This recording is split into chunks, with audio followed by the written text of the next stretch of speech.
Suddenly, there was a sound from heaven like the roaring of a mighty windstorm. Everyone present was filled with the Holy Spirit and began speaking in other tongues. When they heard the loud noise, those nearby came running, and they were all bewildered to hear their own language being spoken. We all hear these people speaking in our own languages about the wonderful things God has done. In our origin, the church was endowed with the call to unify and serve all cultures. This is our birthright.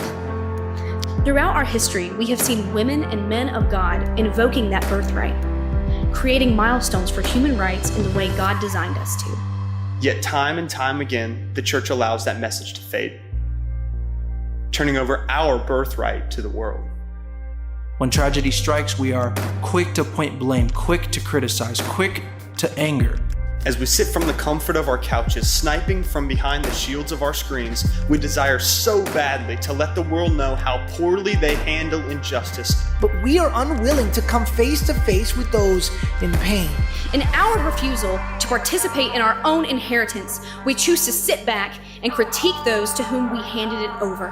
And in our disapproval, we have declared that isn't our job. Let's just preach the gospel to it. Yet, nowhere else in our ethos have we decided to just preach the gospel. We don't just preach the gospel to sex trafficking. We don't just preach the gospel to abortion. We don't just preach the gospel to homelessness, and we can't just preach the gospel to racism. No, we act. That is where the church is called to run with light in the good news of Jesus. That for our world, for our nation, for our communities, there is still hope. There is still healing.